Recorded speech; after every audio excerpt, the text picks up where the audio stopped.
experiment assignment on the web. Okay, cool. How long have you been doing Python? I don't know, like almost a decade? I learned it, yeah, almost a decade, I guess. Great, do that. All right, we'll go ahead and get started. All right, good morning, everyone. We are going to get started now. I just want to welcome everyone to the first talk of the morning. And this is Jessica. She's from Yelp. She's been doing Python for over 10 years and lots of experiments on the web. So she's going to go ahead and get started now. Go ahead and give her a round of applause.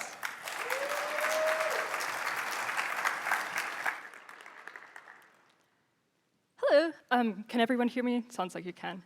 Sweet, so my name is Jessica Stringham. I'm going to be talking about experiment assignment on the web. If you have any questions, there should be some time at the end. Otherwise, you can find me around the conference. I'll be at the Yelp booth. You can also find me on the internet. And if you go to my GitHub, I have like some supplementary materials on there too, if you want to check it out. My GitHub is just Stringham with 3 S's.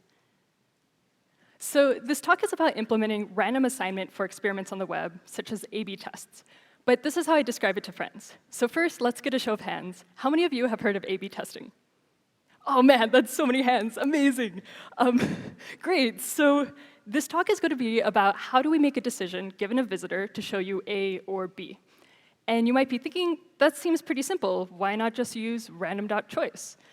And I'm going to say we can do better than random.choice. It helps to learn a couple of rules first, and it gets a lot more complicated when we try to scale it up and try to run more than one experiment at a time.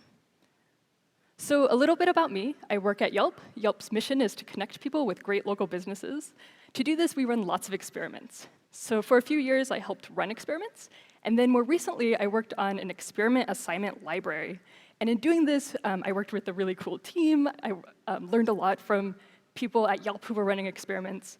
And then I also did my team did some research about how other people are solving these issues. And we brought this all together to build our experiment assignment library. And I also wrote this talk based off of that information. So I have to say thank you to all those people for helping me with that. So here's the plan. I'm going to start by giving some context and kind of introduce the rules of experiments on the web in general. Then I'm going to show how to implement random assignment from scratch. Then I'm going to show assignment in practice. And this is the part where we start scaling it up, trying to run more than one experiment, which you often need to do if you're actually trying to run experiments. OK, so let's start with experiments on the web. So we're going to start by coming up with some design. So kind of sitting down and thinking about what we want to do. Then we're going to write the code. That's implementation. Part of that is implementing experiment assignment. And then we're going to wait, collect data, and run our analysis and stuff. And I also want to introduce my first rule, which is to follow your experiment design. All that means is that with these steps, all of them kind of need to be in order, be in sync. Otherwise, it kind of all falls apart, and the conclusions we make are incorrect. OK, so let's start with design. So I'm going to have this feature. This is the list of reviews. This is my review of Bob's Red Mill that's down in Milwaukee. So you guys want food? Yeah, Bob's Red Mill, excellent. So I'm going to make this just the color red, so it's a little easier to talk about. So I have this feature, and then I also have some metric that tells me how good this feature is. And I'm just going to say coming up with metrics is really hard and really important to get right. So I'm going to cheat and just assume that I have some great metric that does everything I want. When it goes up, that means the site is doing better. If it goes down, it's doing worse. So now I have this feature, I have this metric, and now I kind of brainstorm ideas of how I can make that metric go up. Maybe if I change the feed from red to blue, we can make the metric go up. So now we have a question. Does the color make a difference? And this can be answered with an experiment. One type of experiment that works really well for these kinds of things is an A/B test. In this one, we're going to randomly show half of visitors red, half of visitors blue, then run some statistics on our metric. Now we get to the part where we're going to write some code. So we're going to implement our variants, or implement the 2 different versions of the site we want to do. And at this point, I'm making an assumption. I'm assuming that I can have both versions of the site running, and then just choose between which version to show on the fly. Then to do this, all I need to do is write some code that does the random assignment, chooses which version of the site to show. Cool, and then part of the code that I need to write is some code that does the experiment assignment. This whole talk is about that, so I'm going to get back to that in a moment. So finally, we're going to start to run our experiment, collect some data, run our statistics, and then we'll be able to answer our question, does the color make a difference? Cool, so with that, we kind of have our first rule, we have kind of an outline. And one thing I want to note is there's a lot of talks about A/B testing that are great, a lot of talks about experiments on the web that are awesome, and they often treat experiment assignment as kind of a black box. And so this talk is kind of doing the inverse. We're going to kind of treat everything else as black boxes, and I'm going to completely focus on for the rest of the talk on how you implement experiment assignment. All right, so I want to introduce one more thing, or talk about one more thing, go into a little bit more detail how we're doing assignment. What I'm going to say is these dots are like our visitors. Then experiment assignment is going to randomly assign every visitor. In this case, how I'm doing it is a visitor will visit the site, I'll flip a coin, depending on the result, I'll show them red or blue. This is another design decision I'm making. This is an online approach. So I don't need to know when visitors come to our site, I don't need to have seen them before, I can assign them. That doesn't really matter. And I'd also just want to note, a lot of the things I'm going to be saying assume that we have enough traffic. So if I forget to mention that later on, just keep in mind the amount of traffic. Like a lot of our assumptions depends on having enough traffic. Cool, so then we're going to end up with this random assignment. OK, so I want to introduce my second rule, which is that we should avoid introducing bias. While we're implementing assignment, we should try not to bias how we're doing assignment. So to do this, I'm going to talk about why we care about randomness so far. So the goal of the A/B test is to answer this question, does the color make a difference? And we could also ask, if we're looking at these two metrics, are we comparing just the effects of the color? So spoilers, we probably aren't unless we're doing random assignment. So let's not randomly assign. Let's do it based off of time. So for 1 week, we'll show red. For the next week, we'll show blue. The issue with this is that we have these unknown variables associated with the week. Maybe it was really raining last week. And we don't know this, but people who were stuck in rainstorms think that our site is a lot less cool. They don't like it as much. So then when we ask, are we comparing just the effects of color? We aren't, because of these unknown variables. We're also comparing the effects of being in a rainstorm versus not being in a rainstorm. So this is what I mean by bias. So I'm highlighting all the users who were stuck in a rainstorm, and you'll notice a lot more of them are in the red box than in the blue box. OK, so real quickly, how can we avoid bias? Let's use random assignment. So now the result is if we look at our unknown variable, it's a little bit more evenly distributed between the two. And when we ask our question, are we comparing just the effects of color, we can more confidently say, for the most part. This is where statistics comes in. And just a note, randomization doesn't, even with randomization and statistics, there's certain cases where it doesn't solve the issue. For example, if your metric is the average number of clicks, and you have some bot on your site that's clicking like crazy, randomization is not going to save you from that bot. So just a heads up, I'm going to talk about how great randomization is, but remember, it doesn't solve all of your issues. Cool, so we randomize to avoid bias from unknown variables. But we can also introduce bias in other ways. So that's why one of my rules is, while we're implementing an experiment assignment, we should avoid introducing bias. Cool, so these are the two rules. And that was kind of my introduction to experiments on the web. So now I want to, let's dive into code. Let's try to write some code that does experiment assignment, or random assignment from scratch. So let's try out random.choice. So first, some setup. So I had this feature. It was the list of reviews. And I'm going to show, I have an endpoint that returns a page of reviews. And I'm also going to say I just have some hard-coded string red, and if I change that string, then it's going to render it as a different color. So this makes it pretty simple. All I need to do is replace that string with this function. And then that function should return either red or blue. OK, so let's do it. Let's use random.choice. Now let's try it out. So we're going to load our first page of reviews. It's red. That seems cool. Now we're going to go to the second page, and suddenly the entire site has changed to the color blue. What is going on? Go to the third page. OK, it's still blue. Maybe things are OK. And then the fourth page, and it's red again. This was not a very good user experience. So why did this happen? It was because we weren't thinking about our experimental units. So in experiment design land, an experimental unit is what we're assigning to the variant. So going back to an earlier image, we can think of each of these dots as an experimental unit. So in this case, the code is calling choose_color_assignment on every page request, which means our experimental unit is the review page request. And if we highlight all of my visits to the site, I was assigned to multiple cohorts, which was a bad user experience. And in this case, it doesn't work very well for this experiment. OK, so let's try to fix this. So when I was designing this experiment, I naively wanted like a person to see one variant. So if I had it ended up as this red dot, I would think that we had changed the site to red everywhere. If I was on multiple devices, I would think we had changed the site red on all of those. The thing is that we're kind of limited by what information we have in the web request. It's probably a good thing if that the website doesn't know that I, Jessica, have visited this site. We have to kind of approximate it with other things too. So a couple of different ways we could do this. A popular one is like a browser cookie. So within a browser, we'll be assigning you the same thing. If you open up a second browser, we might randomly assign you to something else. If you're on a second device, you might be assigned to something else too. Another thing we could use is something like user ID. So if you're logged in, then we would be able to tell who you are across multiple devices. The thing with this, though, is that we're limiting our experiment to only people who are logged in, which can kind of change what conclusions we can make from our experiment design. So this is kind of a place where we should go back to our experiment design, revise it, say, hey, if we're going to be using user ID, we're only looking at logged-in users. So for this, for the rest of the talk, I'm going to use user ID.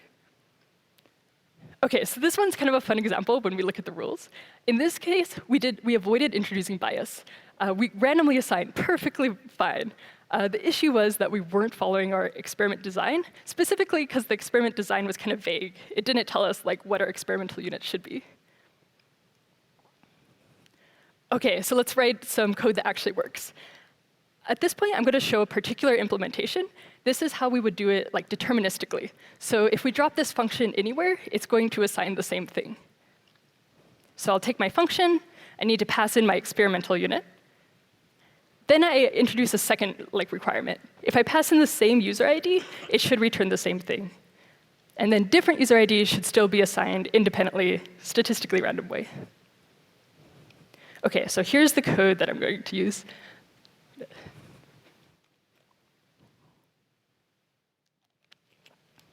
Cool. OK, I'm going to walk through that now. So first we build this string that contains the user ID and this experiment salt, which is the string color. Then I'm going to call some sort of hash function on this key. So hash function should give us, given the same key, it should give us the same value. Certain hash functions, if we give it a different key, it'll assign in a way that's pseudo-random, but random enough for statistical matters. So this hash function really does helps us with those two requirements. The rest of this code is just kind of turning it into the information that we need. In this case, MD5 happens to work pretty well as our hash function.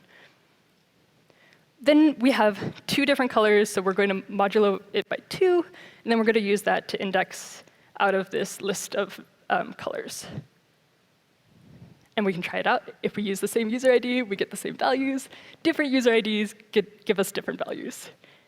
And so we did that. With that, we could run an A/B test to run our experiment around figuring out which color is the best. So that's pretty cool. OK, so that was the first random assignment from scratch. Now I want to show you how to extend this in ways that are often needed when you're trying to do this at scale, when you're trying to run more than one experiment at a time.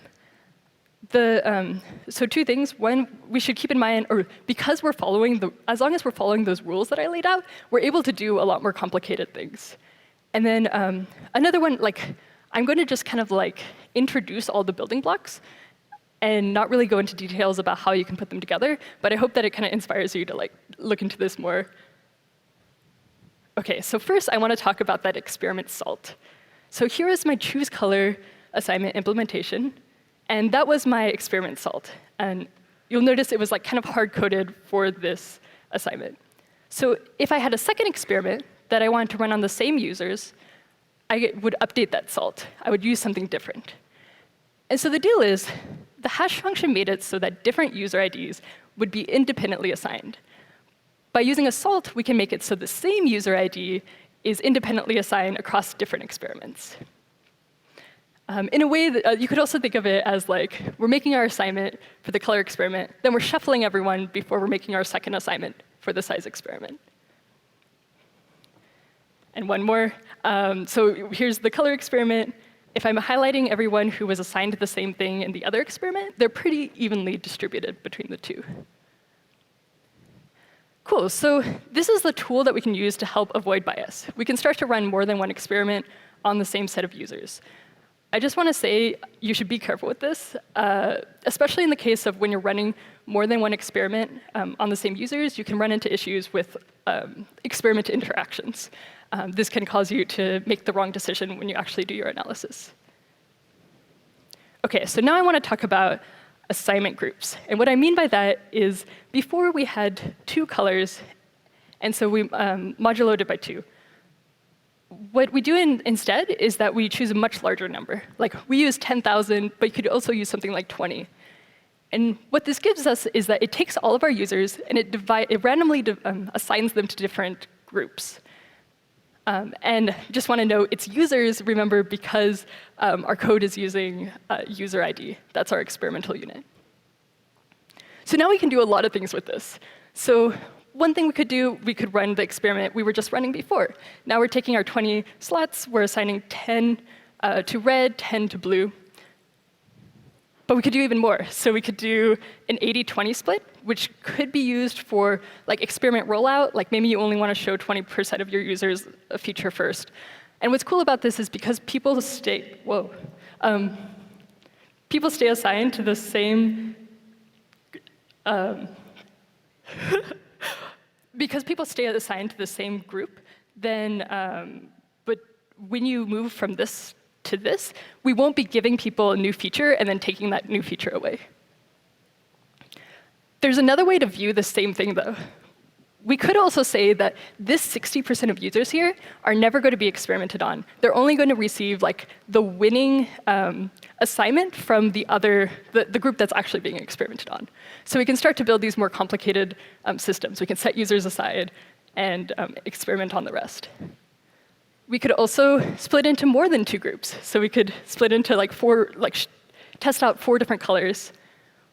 Or we could say we're splitting our assignment groups between 2 different experiments, and then splitting those experiments. Then those experiments are assigning their specific assignments. So what's cool about this is any given user is in only one experiment at a time. So now we're splitting traffic between experiments. Yeah, so what's cool about assignment groups is because they're randomly assigned, they kind of act as interchangeable cross-sections of our site's users. OK, so these 2 things are kind of like used together a lot to build up more complicated systems of being able to like run more than one experiment at a time on your site. You can split up users using assignment groups. You can run the experiments on the same users using salts. Also, if you need to kind of like reset an experiment, you could also update your salt too, because that shuffles everyone. OK, I want to just stop wrap up by talking about additional logic, because it comes up a lot when you're implementing experiment assignment. It's like, experiment assignment is great, but now I don't actually want to be randomly assigned. Maybe I want like my employees to see the like new feature that we're introducing, to kind of dog food it or something. Or maybe we're like, this experiment should only run on users who aren't from Oregon. Or you could also say, so like here, we're saying users from Oregon are always going to see the color red. We could also put a second experiment there. So we could also start to like split up our traffic according to some attribute and then like run multiple experiments in that way. Also, just a note, like if you do something like this, remember to update your experiment design. Now we might be excluding employees. We might be excluding users from Oregon. OK, so what we're doing, we're selecting some users. We're updating their assignment. Our question is, like, should we allow this, and how can we like analyze it as a result? So we can allow it. One way we could analyze it is like ignoring what they were actually assigned to and just take what they were randomly assigned to. So what's nice about this is the difference between these two groups, they were randomly assigned. So the difference between these two groups are what they would have been assigned to. The thing is that the blue bar also contains a lot of users who weren't actually assigned to the color blue. This will make it harder to detect or quantify my changes, the effects of the change. OK, so it might be tempting to overcorrect for this and start to take what they were actually shown. There's a lot of issues with this, but one of them is that we've introduced bias. All of the Oregon users are now in the red group, and when we compare the two, we're also comparing the effects of being in Oregon. So let's try this one more time. The best way would be to only look at those that were impacted by my experiment. And the reason I wanted to end with this, first of all, this additional assignment logic comes up a lot when you're trying to do this in practice. But also it kind of introduces how these lessons that you kind of learned today can be extended beyond just experiment assignment. A lot of times it's tempting to, or you want to try to get the users that you're analyzing to just be those who were actually exposed to your experiment. But in trying to trim down those users, it's easy to accidentally introduce bias. OK, cool. So that was assignment in practice. I talked about how we can use salts to get independence. I talked about assignment groups and then additional logic. This got kind of complicated. AA tests are a good idea to make sure that you haven't introduced bias in some way. OK, cool. So summary, consider your experimental units, or else you could end up with poor user experience or broken metrics. Here, I showed how to we could implement it in code. And then I showed by implementing it in code, by following those rules, we could sort of expand this to support different ways of running multiple experiments at a time. I work at Yelp. We're hiring. Here's some more information about Yelp. And now if there's time for, or there should be time for questions.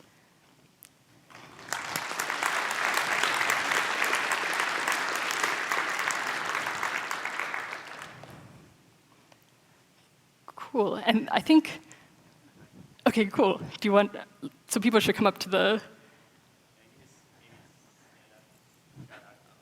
or I think you should speak into the microphone. That way everyone can hear you.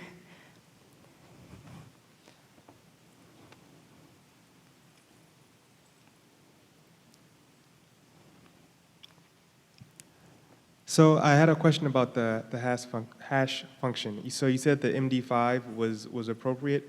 What if you wanted to use a different hash function, or for whatever reason you couldn't use MD5? How do you check to make sure that it's random enough? Cool, that's a sweet question. So there's a paper that I linked to from my GitHub where they did look at a couple of different hash functions. It's by Kohavi. And they looked at SHA-256, I think, and they tried to run 5 sets of experiments at the same time. And I think they started to find some bias that was introduced at some point. So a ridiculous example is using length as a hash function. Then you run into issues where similar numbers get assigned to the same bucket and stuff. Yeah, so check out the GitHub. There's a link to the article and stuff. Do you want to use the microphone?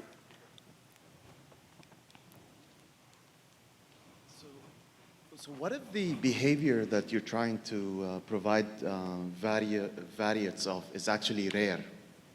Unlike blue screen or blue background or red background, what if the actual feature is for example, one search query that you want to modify the behavior to? Splitting 10% is going to be difficult to get enough power in the test. How do you handle that?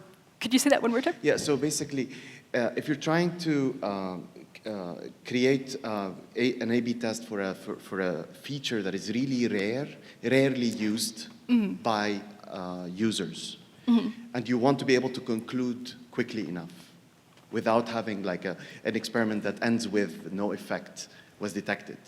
How would you do that? Cool. OK, so if I understand correctly, it's a feature that's pretty rare. So normally you'd have to run the experiment a lot longer in order to collect enough data. at a search engine and you want to vary just one query, you want to change the behavior for one query, not everybody's going to be using that query, right? Like people are going to be, there'll be many queries. So how do you split the users in a way that gives you an answer within, let's say, a week? Yeah, definitely. So in that case, like I wouldn't recommend splitting into assignment groups. Like it would be better to be able to use like 100% of users for a case like that. You could kind of use the additional assignment logic that I showed at the end, where you start to split traffic according to like people who hit that query will be in one experiment, and then maybe you have like another experiment that doesn't overlap with that query at all, and you could like reuse that traffic for another experiment too.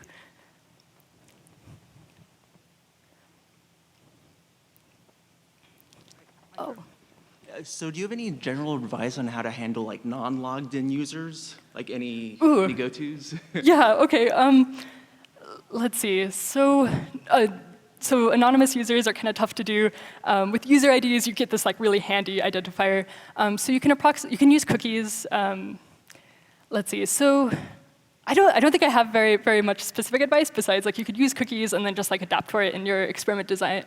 I know that other people have figured out ways to like connect different cookies together, like you're actually the same person, but I don't have any specific advice there.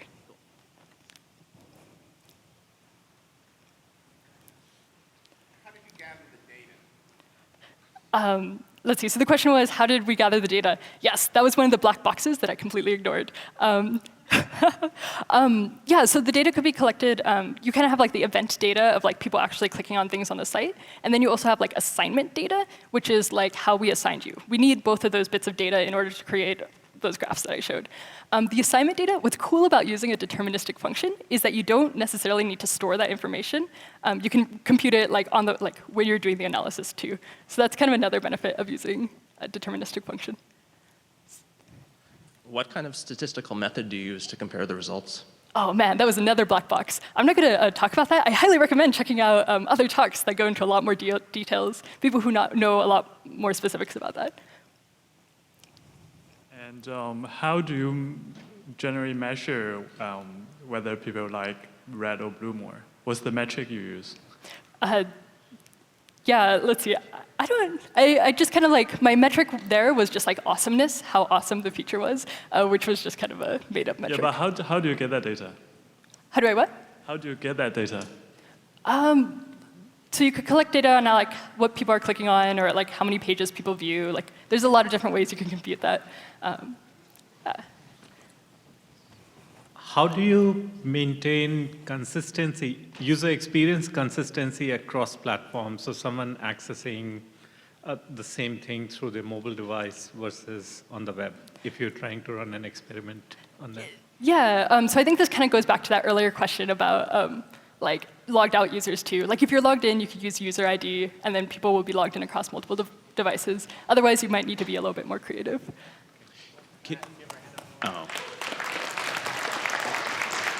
Yeah, I heard there's like a separate room that I could. Yeah, if you want to keep asking questions, feel free to maybe just go in that hallway outside. And yeah, thanks so much. That was great. Really well done.